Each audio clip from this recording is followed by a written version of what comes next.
saya mau sampaikan beberapa yang pernah mengalami panggilan. Ini pengalaman dari salah seorang pemuda yang mencari pekerjaan. Dia sudah memasukkan lamaran ke beberapa tempat yang dia tahu perusahaan itu menerima tenaga kerja. Ketika lamaran dimasukkan, yang ditunggu adalah kapan saya dipanggil. Ini belum tentu panggilan untuk bekerja, tapi yang penting pertama adalah kapan saya dipanggil. Nah, sesudah mendapat panggilan, itu sesuatu yang sangat menyenangkan. Panggilan yang sangat ditunggu-tunggu. Panggilan yang membuat hati berbunga-bunga. Oh, saya mendapat panggilan. Berarti lamaran saya sekarang sudah diterima dan direspon, akan ditindaklanjuti. Itulah yang dipikirkan oleh seorang yang melamar pekerjaan. Namun saudara-saudara, panggilan seperti itu belum tentu dia akan mendapat pekerjaan. Tetapi ketika mendapat panggilan untuk datang ke tempat yang dia lamar, itu sesuatu yang sudah menyenangkan. Tapi di balik itu ada juga panggilan yang tidak menyenangkan, saudara-saudara. Panggilan misalnya dari kepolisian, panggilan dari di instansi yang lain yang tujuannya kira-kira untuk mengungkapkan sesuatu masalah yang pernah kita hadapi, dilakukan oleh seseorang. Panggilan seperti itu tidak menyenangkan.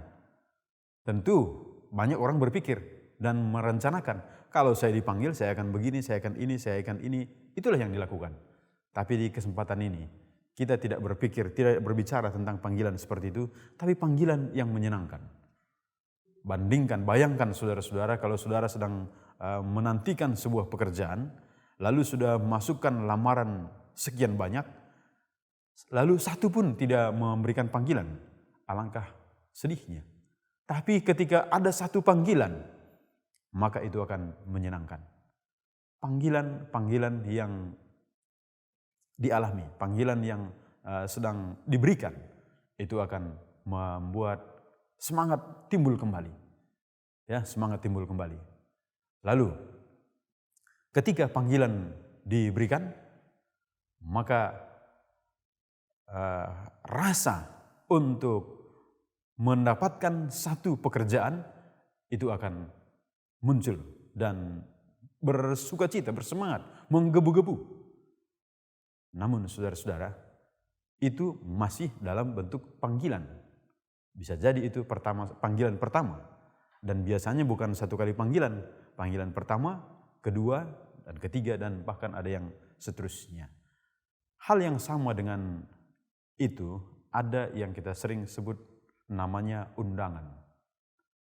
Nah, kalau undangan ini juga menyenangkan. Kalau undangan itu adalah undangan misalnya untuk pesta atau undangan untuk bertemu dengan seorang petinggi, seorang pejabat. Sehingga saya pernah melihat ada seorang yang mengkoleksi, mengumpulkan saudara-saudara undangan-undangan seperti itu. Oh, ini undangan ketika saya diundang oleh pemerintah ini. Oh, ini ketika saya mendapat undangan bertemu dengan pimpinan ini. Dikumpulkan undangan-undangan itu dan memang menyenangkan, saudara-saudara, undangan itu menyenangkan. Nah, jadi dalam Alkitab pun memberikan catatan sehubungan dengan panggilan yang diberikan oleh Tuhan kepada kita.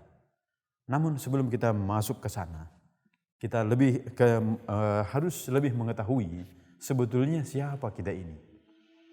Ya, walaupun di awal penciptaan, Kejadian pasal 1 memberikan catatan bahwa manusia itu diciptakan sungguh amat baik bersama dengan alam semesta yang ada di sekitarnya. Manusia itu sempurna, saudara-saudara. Manusia itu tidak ada kecurangan, tidak ada kebohongan di sana, sempurna. Namun, ketika jatuh ke dalam dosa, maka mulailah satu demi satu kesempurnaan itu berkurang. Sedikit demi sedikit. Kejadian pasal 6 ayat yang ke-7, firman Tuhan mengatakan, "Berfirmanlah Tuhan, Aku akan menghapus manusia yang telah kuciptakan itu dari muka bumi, baik manusia maupun binatang, melata dan burung-burung di udara." Kita mundur sedikit apa yang dikatakan oleh firman Tuhan, ayat yang ke-5, di ayat yang ke-6, pasal yang ke-6. Ketika dilihat Tuhan bahwa kejahatan manusia besar di bumi dan bahwa segala kecenderungan hatinya selalu membuahkan kejahatan semata-mata. Itulah manusia ketika jatuh ke dalam dosa. Kecenderungan hatinya membuahkan kejahatan semata-mata. Ini catatan dari firman Tuhan. Kecenderungan hati, saudara-saudara. Ya, kecenderungan hati. Jadi di ayat lain kalau kita baca pengalaman Rasul Paulus, dia katakan, aku mau melakukan sesuatu yang baik, tapi yang keluar adalah tindakan yang kurang baik. Kenapa? Inilah kecenderungan hati yang sudah ada pada diri saudara dan saya. Untuk itu kita tidak bisa mengandalkan kekuatan kita. Lalu dikatakan di ayat yang lain, di dalam Roma pasal yang ke-3 ayat 23, firman Tuhan berkata, saudara-saudara mari kita perhatikan apa yang dikatakan oleh firman-Nya. Roma pasal 3 ayat yang ke-23. Demikian firman Tuhan. Karena semua orang telah berbuat dosa dan telah kehilangan kemuliaan Allah. Semua orang telah berbuat dosa dan telah kehilangan kemuliaan Allah. Nah, ini kembali mengingatkan kepada kita apa ya sebetulnya yang terjadi dengan hidup kita. Dan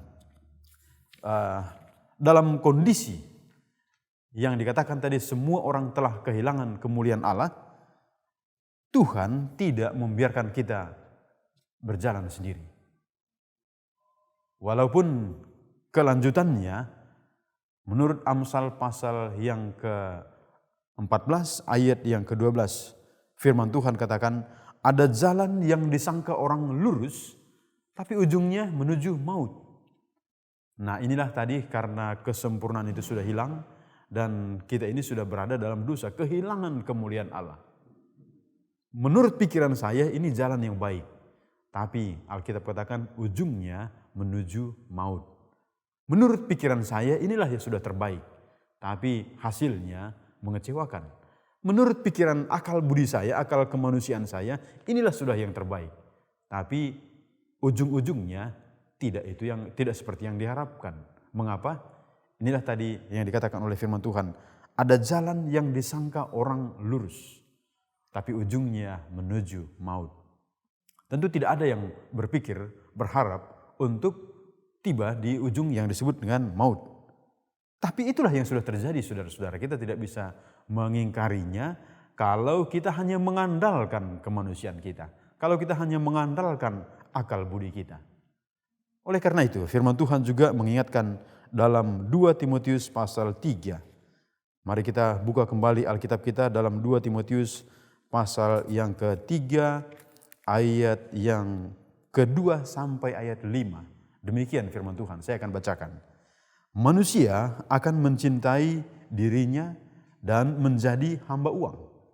Mereka akan membual dan menyombongkan diri. Mereka akan menjadi pemfitnah.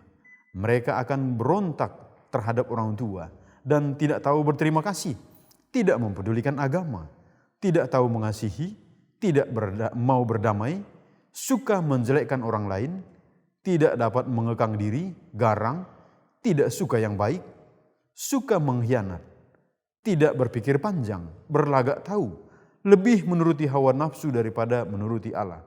Ayat yang kelima, secara lahiriah mereka menjalankan ibadah mereka, tetapi pada hakikatnya mereka memungkiri kekuatannya. Jauhilah mereka itu. Nah, inilah kondisi manusia pada akhir zaman yang dicatatkan dalam 2 Timotius pasal 3 ayat yang ke-2 sampai ayat yang ke-5. Mengingatkan kepada kita apa yang terjadi dengan manusia. Apa yang terjadi dengan manusia. Mereka mementingkan diri. Dan memang itulah dia, saudara-saudara, mementingkan diri. Tidak bisa kita pungkiri. Coba kalau saudara perhatikan, entahkah itu di jalan raya, entah itu di pasar, entah itu di mana yang namanya orang mengantri, ada banyak saja orang yang pengen mau ke depan. Sementara yang lain sudah antri beberapa waktu di sana, tapi dia baru datang kucuk langsung maju ke depan. Ini sesuatu yang menggambarkan bahwa manusia itu mementingkan diri. manusia sekarang juga. Apa yang kita mendapatkan berita-berita dari media, baik itu media cetak ataupun media elektronik, mengingatkan betapa banyak orang yang sifatnya tidak menghormati orang tua, tidak mau berterima kasih. Ya, tidak mau berterima kasih. Ini sesuatu yang sangat tidak baik, tapi sudah terjadi, saudara-saudara. Namun dalam kondisi seperti itu, dalam kondisi yang tidak menyenangkan ini, tidak mengenakkan ini, Tuhan datang kepada kita. Dalam Yohanes pasal 3 ayat 16, firman Tuhan katakan, karena begitu besar kasih Allah akan dunia ini, sehingga ia telah mengaruniakan anaknya yang tunggal, supaya setiap orang yang percaya kepadanya tidak binasa, melainkan beroleh hidup yang kekal. Ada jalan keluar, saudara-saudara. Ada jalan keluar. Walaupun kalau kita hanya mengandalkan diri kita, Kejadian pasal 3 kembali mengingatkan bahwa karena sudah jatuh ke dalam dosa, sudah mulai hilang kesempurnaan, mulai kehilangan kemuliaan Allah, maka ada akibat fisik yang terjadi. Kejadian pasal 3 ayat 17, firman Tuhan mengatakan di sana, saudara-saudara, mari kita buka kembali apa yang dikatakan oleh firman Tuhan melalui Kejadian pasal 3 ayat 17. Lalu firman-Nya kepada manusia itu, karena engkau mendengarkan perkataan istrimu dan memakan dari buah pohon yang telah kuperintahkan kepadamu, jangan makan daripadanya, maka terkutuklah tanah karena engkau. Dengan bersusah payah engkau akan mencari rezekimu dari tanah seumur hidupmu. Sudah dikatakan seperti itu, dengan bersusah payah. Lalu di ayat yang ke-19, dengan berpeluh engkau akan mencari makananmu sampai engkau kembali lagi menjadi tanah. Karena dari situlah engkau diambil, sebab engkau debu dan engkau akan kembali menjadi debu. Ini yang dikatakan oleh firman Tuhan, saudara-saudara. Walaupun dalam sisi lain, kita bersyukur tadi Tuhan mau memberikan sesuatu yang lebih baik kepada kita. Ya, memberikan sesuatu yang lebih baik. Allah sangat peduli. Dan melalui kepedulian itulah, karena dasar kepedulian itulah, karena kasihnya, Dia mengundang kita, memanggil saudara dan saya. Apa undangan Tuhan? Apa panggilan Tuhan, saudara-saudara? Dalam Mazmur pasal 121 ayat yang pertama dan kedua, apa yang dikatakan oleh firman Tuhan? Kembali saudara-saudara buka Alkitab saudara dan baca apa yang dikatakan oleh firman Tuhan. Mazmur pasal 121 ayat 1 dan 2. Firman Tuhan katakan demikian, saudara-saudara. Aku melayangkan mataku ke gunung-gunung. Dari manakah akan datang pertolonganku? Ayat yang kedua. Pertolonganku ialah dari Tuhan yang menjadikan langit dan bumi. Ada waktunya ketika saudara mau lihat ke kiri ke kanan, tidak ada pertolongan.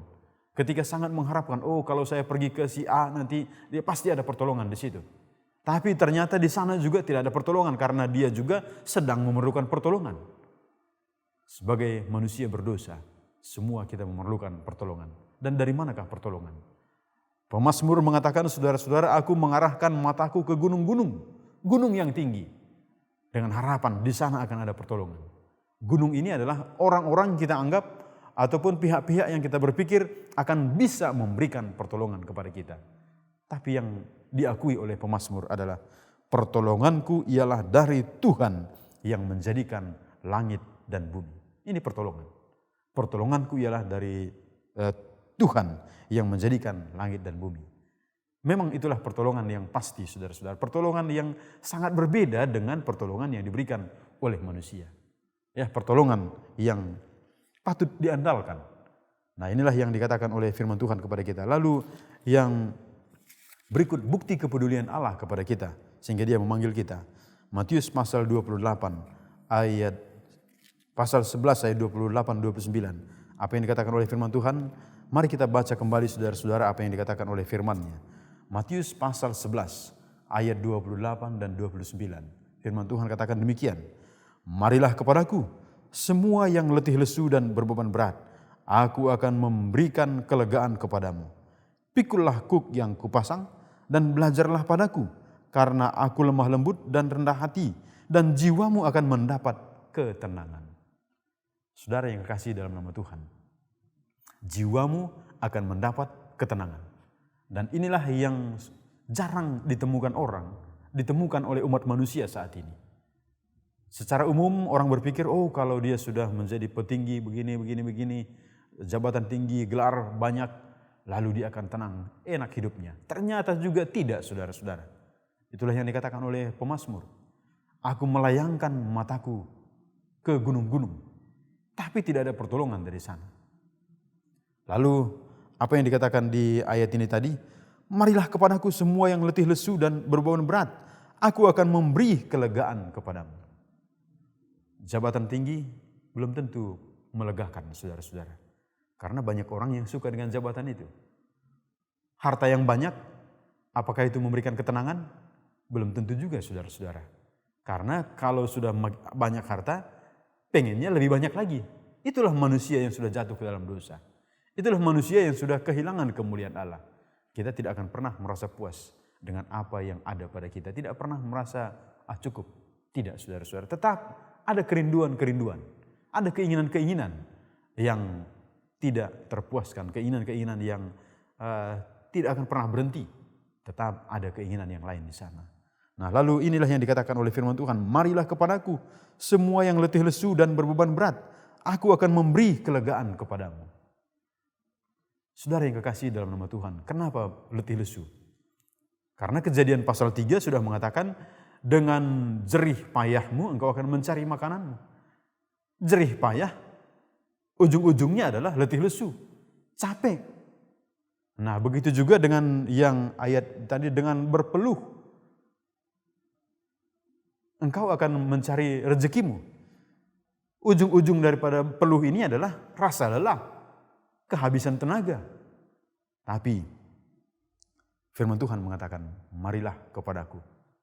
Hai kamu yang semua yang letih lesu dan berbeban berat, aku akan memberi kelegaan kepadamu.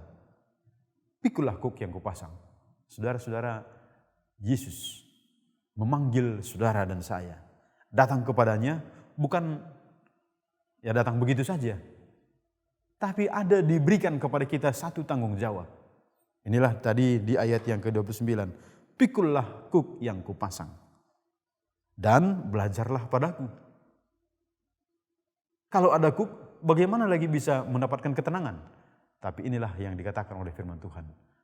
Pikullah kuk yang kupasang, belajarlah padaku. Lalu saudara-saudara ada perkataan berikut di ayat ini. Karena aku lemah lembut dan rendah hati. Lalu dikatakan jiwamu akan mendapat ketenangan. Kalau di ayat 28, aku akan memberi kelegaan kepadamu. Ayat 29, jiwamu akan mendapat ketenangan. Sesuatu yang luar biasa. Ya, jiwamu akan mendapat ketenangan. Dan inilah yang bagian kehidupan yang susah untuk ditemukan, susah untuk didapatkan oleh umat manusia pada umumnya.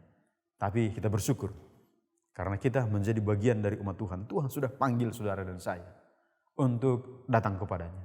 Dan panggilan ini panggilan bukan panggilan bekerja, panggilan interview, tidak. Tapi panggilannya adalah tinggalkan beban berat, bawakan kepadanya, lalu serahkan kepadanya.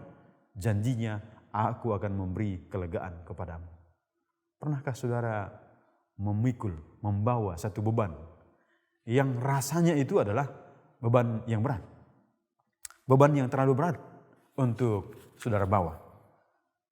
Saya mengingat ketika masih remaja, kebetulan saudara-saudara saya dibesarkan di keluarga petani. Jadi petani orang tua saya petani ladang, demikian juga sawah. Dan sawahnya bukan seperti sawah yang modern. Harus pergi ke lembah sana. Lalu ketika panen, maka hasil panen itu bukan dibawa dengan kendaraan, bukan dibawa dengan yang lain-lain, tapi harus di pundak saudara-saudara, kadang di kepala. Itu sesuatu yang sangat melelahkan. Setengah perjalanan rasanya leher sudah mau bersatu dengan bahu. Berat. Dan ketika tiba di tempat tujuan, dilepaslah ini beban padi yang sudah dibawa, rasanya badan kayak mau terbang saja. Kenapa? Karena sudah lepas dari beban. Dan inilah yang Tuhan janjikan. Tuhan katakan kepada saudara dan saya di kesempatan ini. 1 Korintus pasal 10 ayat 13. Kalau saudara menghadapi beban, menghadapi tantangan sekarang, firman Tuhan mengatakan, mari kita lihat dalam 1 Korintus pasal 10 ayat yang ke-13, firman Tuhan mengingatkan kita saudara-saudara, demikian di dalam 1 Korintus pasal 10 ayat yang ke-13. Saya akan bacakan kembali apa yang dikatakan oleh firman Tuhan. Pencobaan-pencobaan yang kamu alami ialah pencobaan-pencobaan yang biasa, yang tidak melebihi kekuatan manusia. Sebab Allah setia dan karena itu Ia tidak akan membiarkan kamu dicobai melampaui kekuatanmu. Ini dia saudara-saudara. Allah setia. Ingat itu, Allah setia karena Dia sudah janjikan, marilah kepadaku semua yang letih lesu dan berbeban berat. Saudara datang kepadanya, Allah itu setia, Dia menepati janjinya. Lalu dikatakan tadi, Ia tidak akan membiarkan kamu dicobai melampaui kekuatanmu.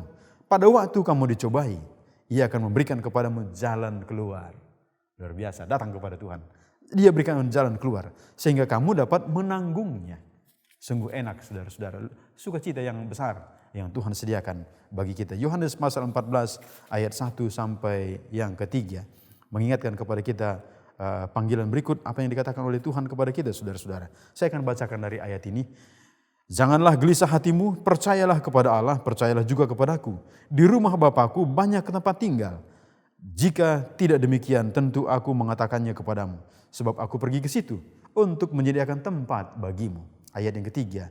Dan apabila aku telah pergi ke situ dan telah menyediakan tempat bagimu, aku akan datang kembali dan membawa kamu ke tempatku, supaya di tempat di mana aku berada, kamu pun berada. Luar biasa saudara-saudara. Percayalah kepadaku. Inilah yang dikatakan oleh Tuhan. Percayalah kepada Allah, percayalah juga kepadaku. Ada satu janji yang dikatakan tentang tempat tinggal. Jadi jangan saudara disusahkan dengan tempat tinggal. Ada janji Tuhan. Kita datang kepadanya. Dia siapkan satu tempat tinggal bagi kita. Lalu saudara yang kekasih dalam nama Tuhan. Dalam Wahyu pasal 21 ayat yang keempat. Apa yang dikatakan oleh firman Tuhan kepada kita. Kembali kita akan tetap membaca dari apa yang tertulis dalam firman Tuhan. Wahyu pasal 21 ayat yang keempat. Demikian firman Tuhan saudara-saudara. Dan Ia akan menghapus segala air mata dari mata mereka, dan maut tidak akan ada lagi. Tidak akan ada lagi perkabungan atau ratap tangis atau duka cita, sebab segala sesuatu yang lama itu telah berlalu. Tuhan katakan, mari kepadaku. Kalau kita datang, tidak ada lagi air mata, tidak ada lagi perkabungan, tidak ada lagi ratap tangis. Ia akan menghapus air mata dari mata mereka. Satu perkataan yang luar biasa, satu panggilan yang datangnya dari Tuhan kepada saudara dan saya. Dan panggilan itu bukan hanya untuk hal-hal yang kita alami di dunia ini, tapi panggilan yang menolong kita untuk lebih dekat kepadanya. Tuhan mau saudara-saudara, tidak satu pun dari saudara yang menyaksikan acara ini saat ini, bahkan seluruh umat manusia yang binasa, tapi Tuhan mau semua berbalik dan bertobat. Itulah yang dikatakan dalam 2 Petrus pasal 3 ayat yang ke-9. Tuhan tidak lalai menepati janjinya. Nah, saudara yang kekasih dalam nama Tuhan, Matius pasal 25 memberikan kepada kita satu ilustrasi. Ya, satu ilustrasi bagaimana orang yang menggunakan berkat Tuhan. Ya, apa yang dilakukan? Dan ketika orang melakukan sesuatu yang terbaik menurut ukuran yang bisa dia lakukan. Matius pasal 25 ayat yang ke-21. Firman Tuhan mengingatkan kepada kita demikian saudara-saudara. Ayat yang ke-21. Maka kata tuannya itu kepadanya. Baik sekali perbuatanmu itu, hai hambaku yang baik dan setia. Engkau telah setia dalam perkara kecil. Aku akan memberikan kepadamu tanggung jawab dalam perkara yang besar. Perhatikan kata-kata berikut. Masuklah dan turutlah dalam kebahagiaan Tuhan. Apa yang saudara mau cari? Ketika kita melihat orang berbahagia, semoga kita juga berbahagia. Tapi saudara-saudara, banyak orang tidak bisa mengalami itu. Dia susah melihat orang bahagia. Maunya dia, orang juga susah. Tapi sebagai umat-umat Tuhan, Ingatlah ini, kalau ada orang kita lihat bahagia, bayangkanlah Tuhan sediakan sesuatu yang lebih baik buat saya. Tuhan sediakan sesuatu yang lebih membahagiakan bagi saya. Bukankah Tuhan Yesus mengatakan, masuklah dan turutlah dalam kebahagiaan Tuhan. Tuhan memanggil saudara. Tuhan memanggil saudara dan saya, semua kita, untuk datang kepadanya. Untuk selalu menyerahkan beban hidup kita kepadanya. Untuk selalu menyatakan keluh kesah kita, menyatakan kerinduan kita kepadanya. Tuhan menunggu saudara dan saya. Tuhan menunggu saudara. Ada beban sekarang, ada keluh kesah, ada letih lesu, ada yang terlalu berat mau dipikul, tidak ada pertolongan, datang kepada Tuhan. Sebagaimana pemazmur mengatakan tadi, pertolonganku adalah dari Tuhan. Saudara yang kekasih dalam nama Tuhan, kalau banyak panggilan, ada panggilan-panggilan yang saudara dengar, ada undangan-undangan. Tapi ingatlah, undangan yang terutama, undangan yang harus kita perhatikan baik-baik adalah undangan Tuhan. Jangan salah tanggal saudara-saudara untuk hadir di undangan. Undangannya katakan, marilah kepadaku. Itu saat ini. Jangan tunggu nanti. Jangan tunggu ketika saya sudah KO nanti Tuhan baru saya datang kepada Tuhan. Tidak seperti itu. Ketika kita mendengar suara Tuhan, marilah kepadaku, datang saat ini juga saudara-saudara. Datang saat ini juga. Sehingga ketika kita datang kepadanya, janjinya itu juga menjadi bagian kita. Aku akan memberi kelegaan kepadamu. Kamu akan mendapat ketenangan. Apalagi yang saudara mau cari? Datang kepada Tuhan. Kan begitu ya, datang kepada Tuhan. Dan perkataan yang dikatakan oleh firman-Nya kepada kita melalui ayat pasal 25 ayat 21 tadi, masuklah dan turutlah dalam kebahagiaan Tuhan. Bagaimana kita bisa masuk di sana? Adalah saudara-saudara, singkatnya, ingat setiap saat Tuhan memanggil kita. Tuhan hadir di dekat kita. Wahyu pasal 3 ayat 20 katakan, aku berdiri di depan pintu dan mengetuk. Diketuk pintu hati saudara dan saya. Kalau ada yang membuka, aku akan masuk dan makan bersama-sama dengan dia. Setiap saat Tuhan mengetuk. Itulah panggilannya itu. Saudara, saya mau masuk. Bolehkah saya masuk? Saya mau masuk. Bolehkah saya masuk saat ini? Dia ketuk pintu hati saudara. Ya, dia ketuk panggilan yang lemah lembut. Dengan perkataan dia mau masuk bersama-sama dengan saudara. Sehingga beban berat yang dipikul, rasa letih lesu yang ada akan terlepas. Lalu saudara mendapat ketenangan, kelegaan, dan saudara akan lebih bersyukur kepadanya.